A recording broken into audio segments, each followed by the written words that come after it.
यहाँ तो बुलडोज़र बाबा chief minister नहीं है।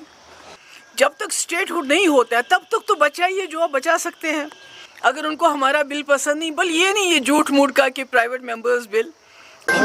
देखिए, सबसे पहले मैं अल्लाह ताला का शुक्र अदा करना चाहती हूँ कि जो इज़राइल और हमास का इस वक्त एक जंगबंदी को लेके एक मुआहदा हो रहा है, जिसकी वजह से 2 साल के बाद फ़लस्तीनी हमारे भाई, हमारे बच्चियाँ, वहाँ के लोग इत्मीनान का सांस लेंगे। और इसके लिए अल्लाह ताला का जितना हम शुक्रिया अदा करें वो कम है। और मुझे लगता है ये एक सबक है सबके लिए कि इज़राइल जैसा जारहाना मुल्क और नेतन्याहू जैसा जिसके लिए कोई अल्फाज नहीं मिल सकते हैं कि उसको क्या किस नाम से बुलाया जाए, जिन्होंने लाखों लोगों का वहाँ कत्ल किया, पूरा बर्बाद कर दिया, पर उसके बावजूद उसको आज टेबल पे आना पड़ा बात करने के लिए। तो मुझे लगता है ये सबक है पूरी दुनिया में ऐसे लोगों के लिए, ऐसे लीडर्स के लिए जो ये समझते हैं कि बंदूक से या खून बहा के मसले हल हो सकते हैं। खून बहा के मसले नहीं हल हो सकते, आखिरकार आपको टेबल पे आना पड़ता है। जहाँ तक सुनील शर्मा साहब का सवाल है कि वो जो PDP ने एक बिल लाया है जम्मू कश्मीर को, एंटी बुलडोज़र बिल, जो जम्मू कश्मीर के लोगों की, जो गरीब लोग हैं, जिनके पास सालों साल से कहीं किसी ने घर बनाया है, 4 मरले 10 मरले, या कोई दुकान है या काउशेड है, तो उसको कैसे रेगुलराइज कर लें, उसको हमने बिल लाया है। और जिस तरह से जो लीज़ है होटलियर्स की, जो सालों सालों से यहाँ काम कर रहे हैं, होटल चला रहे हैं, टूरिज़्म को ज़िंदा रखा है, उनसे वो छीन के बाहर के लोगों को देने का जो एक इनका प्रोग्राम है, उसके ख़िलाफ़ हमने बिल लाया है।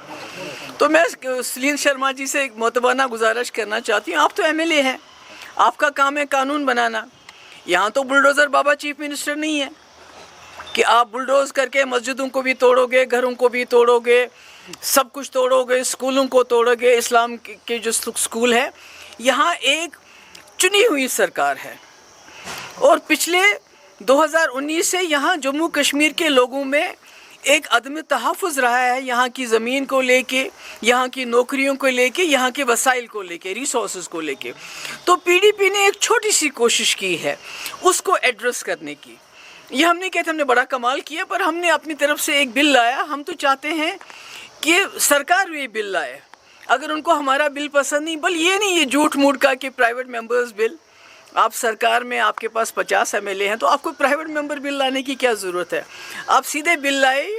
जब तक स्टेट हुड नहीं होता है तब तक तो बचाइए जो आप बचा सकते हैं, तब तक तो लोगों को कोई आराम दे दीजिए। देखिए, हमारे पास जो 2019 के बाद कानून आए हैं, उससे आप किसी को भी ज़मीन दे दीजिए, पर जम्मू कश्मीर लद्दाख के लोगों को बेदखल कर दीजिए। आपने इंडस्ट्री के नाम पे, इंडस्ट्री डेवलपमेंट के नाम पे हज़ारों कनाल ज़मीन बाहर के लोगों को दिया, सिर्फ उसका 50% जम्मू कश्मीर के लोगों को दिया। कितनी इंडस्ट्री सेट हुई कश्मीर में तो मुझे कुछ नज़र नहीं आता है। कितने लोगों को रोज़गार मिला, जम्मू वाले इसका बेहतर जवाब दे सकते हैं। इसी तरह सिक्योरिटी फोर्सेस, एक तरफ से आप कहते हैं यहाँ टेररिज्म ख़त्म हो गया है, यहाँ हालात ठीक हुए, दूसरी तरफ से आपने इतनी सहूलत कारी की सिक्योरिटी फोर्सेस को ज़मीन देने में कि आप स्ट्रेटजिक एरिया बोलेंगे आपको ज़मीन मिल जाएगी, आपको जो उसमें नो ऑब्जेक्शन सर्टिफिकेट की भी ज़रूरत नहीं पड़ेगी, आपको DC से पूछने की ज़रूरत नहीं पड़ेगी, आपको एडमिनिस्ट्रेशन से ज़रूरत नहीं पड़ेगी पूछने की, तो उनको भी आप ज़मीन दे रहे हैं। ये खाली कश्मीर नहीं है, जम्मू में हमसे ज़्यादा दी है, लद्दाख में उससे भी ज़्यादा। तो चाहे जंगल हो चाहे ज़मीन, यहाँ तक कि अब हमारे प्ले ग्राउंड्स पर भी नज़र है इनकी।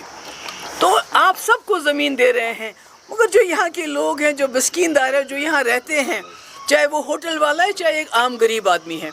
कल ही रात की बात है कि आसिफा, वो जो बच्ची हमारी लख्त जिगर, जिसके साथ ज़्यादती हुई, जिसका खून हो गया, उसके घर वालों को सांबा में, जहाँ वो एक चिची माता की एक जगह है, एक जंगल है, जहाँ वो 100 साल से भी ज़्यादा अपने जो जानवरों को चराते हैं, वहाँ से उनको फोर्सेस ने निकाल दिया, उनका सामान फेंक दिया, उनके भेड़ बकरियाँ उनको वहाँ से बाहर कर दिया।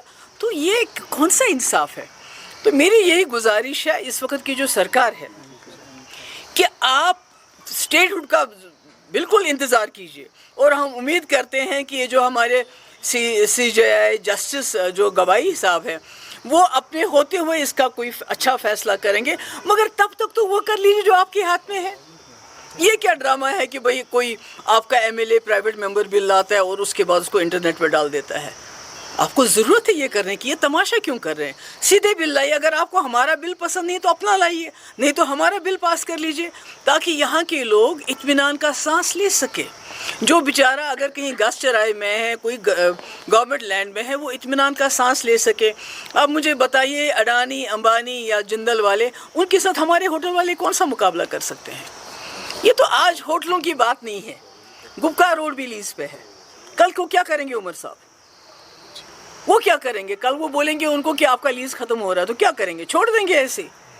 اپنا گھر بار چھوڑ دیں گے؟ نہیں، جیسے عمر صاحب کا گھر بار ہے، ایسے ہی ایک غریب لوگوں کا بھی گھر بار ہے، ایسے ہی ہوٹل والوں کا انہوں نے زندگی بھر کی پونجی اس میں لگائی ہوئی ہے۔ تو میری یہی گزارش ہے کہ اس وقت سرکار کو سامنے آنا چاہیے، ایک بل لانا چاہیے، اور جتنی رکاوٹ ہو سکتی ہے اس وقت ہم کو زمین، ہمارے جابز، ہمارے ریسورسز مل کے بچانے کی کوشش کرنی چاہیے۔ اس میں جو ہم سے بن پڑے گا، جہاں پر پی ڈی پی کا سپورٹ ہمارے پاس زیادہ تو ہے نہیں، ہم بہت ہی چھوٹی پارٹی ہے، جہاں ان کو ہمارے سپورٹ کی ضرورت پڑے گی ہم پورا ان کو اس میں سپورٹ دینے کے لیے تیار ہیں۔ میم، سپریم کورٹ نے آج جو ہے سینٹر کو دیے ہیں 4 ہفتے تو reply on the please for restoration of. میں نے آلریڈی اس کا جواب دے چکی ہوں کہ ہمیں جسٹس گوائی سے یہ امید ہے کہ اپنے ہوتے ہوئے کہ وہ اس کا اچھا فیصلہ سناتے جائیں گے، مگر تب تک جو اس سرکار کو کرنا چاہیے یہاں کی زمین، یہاں کی جابز، یہاں کی ریسورسز بچانے کے لیے، کم سے کم پہلے زمین سے تو شروعات کریں۔ Thank you.